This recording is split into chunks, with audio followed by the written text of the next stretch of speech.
I would like to make an important announcement. This is especially for all our dear brothers and sisters in Islam in India. This is regarding a new bill that was tabled in the Indian Parliament by the BJP government, by the Modi government, to amend the Waqf bill. They tabled a couple of weeks back in the Parliament an amendment to the Waqf bill 2024.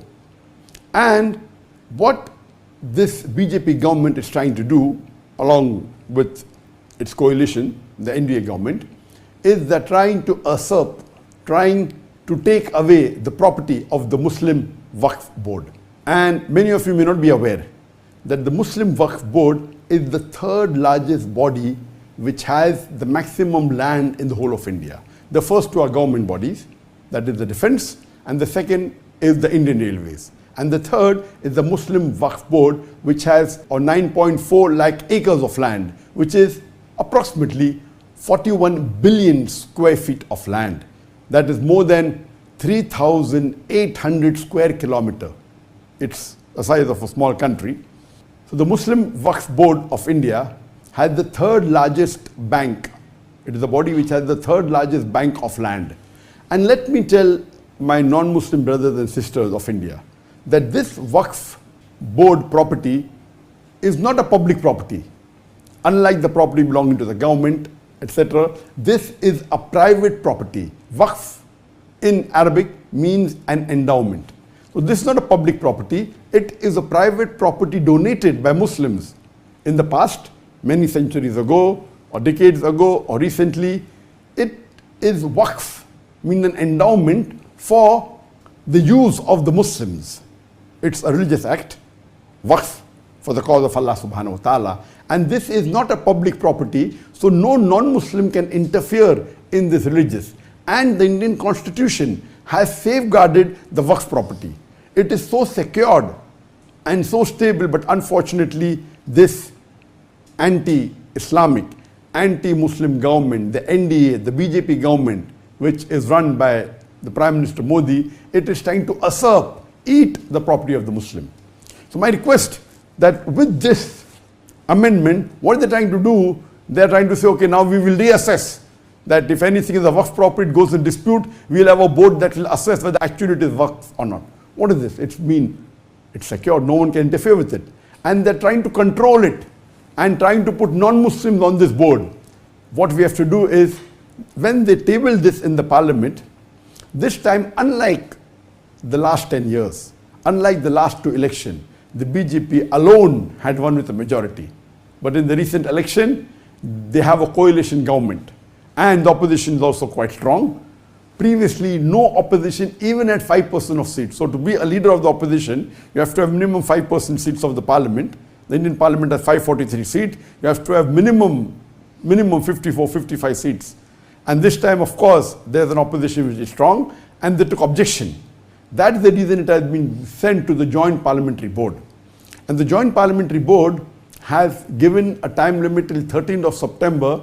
If any Muslim has objection, they can take objection. And if at least 5 million, the Indian population, according to the PEW report of 2022 census, there are 211 million Muslims in India. And that's approximately the statistics of the government also. 14.6% of the Indian population, they are Muslims. And even if 5 million Muslim, even 2.5% of the Muslim, if they send the objection and they reject this Waqf Board amendment bill, it will be stopped. So now it is our duty that this anti-Islamic, anti-Muslim coalition government, which is trying to usurp, eat the property of the Muslims. You know, there are hundreds and thousands of mosques in the Waqf Board, hundreds and thousands of madrasas, of graveyards. The total bank is 9.4 lakh acres, 41 billion square feet, 3,800 square kilometers. It may be worth billions and hundreds of billions of dollars. It is a big asset. And they're trying to eat this property, trying to put non-Muslim on the board. If, imagine, just one mosque, Babri Mosque, a couple of decades earlier. When it was taken away, there was a big hue and cry, there was a big commotion, there was riots. If this bill is passed, there will be thousands of mosques that can easily be taken away from the Muslim Ummah. Thousands of graveyards can be taken away. Thousands of madrasas, thousands of property worth lakhs of acres of land can be taken away. It is your duty, it's my duty to see to it that we object to it. And we have to, what we have to do only is that scan. You can see it below on the link, or maybe you will see if you go on my Facebook or go on my social media, there will be a post which has a QR code. You can scan. You have to scan it with your mobile phone on the camera. It will take you to the link, and only raise the objection that you reject this Waqf Board Amendment Bill. Even if 5 million, hardly 2.5% of the Muslim of India object, this bill will be stopped. But we don't want that. We want at least 10% of the Muslim Ummah to object it, to reject this amendment bill. And I hope that my dear Muslim brothers and sisters of India, they will see to it that they don't sleep this time. We should be active. Otherwise, our next generation would blame us that this waqf was given by our forefathers, most of it, hundreds of years back, tens of years back. Majority is coming since down the ages. And it is for the benefit of the Ummah. And just let me tell you one fact, that the richest residents in the full world belongs to an Indian, that is Mukesh Ambani. And you know that Mukesh Ambani has his own private residence in Altamont Road, which is Antilla.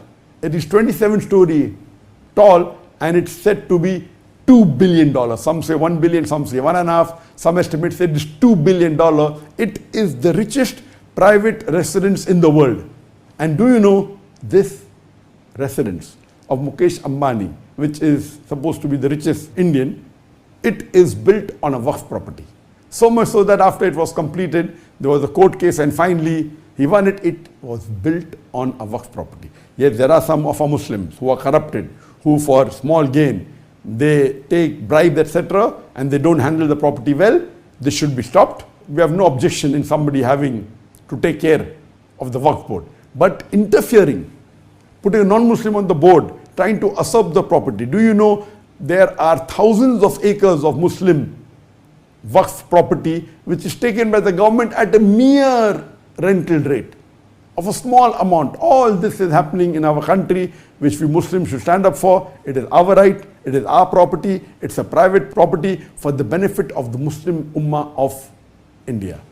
And I hope, inshallah, today, and see to it that the Imams of the Masjid in the next coming Jummah Khutbah, they see to it that they raise the protest and they tell the Jama'ah that see to it that we scan the code and we reject the Muslim Waqf Amendment Bill. And I hope that, inshallah, that most of the Muslims, almost all listening to this message of mine, will take action immediately and lodge the protest and reject the Muslim Waqf Amendment Bill 2024, which has been tabled by the NDA government, the BJP government, by Narendra Modi. My dear Muslim brothers and sisters of India, see to it that you scan the QR code and you object and say that you reject the Waqf Board Amendment Bill before the 13th of September 2024. The court has given a date for the Parliament, for the Judiciary Panel, that the protest should be launched or the protest should be made or by the Muslims rejected by the last date is 13th of September 2024.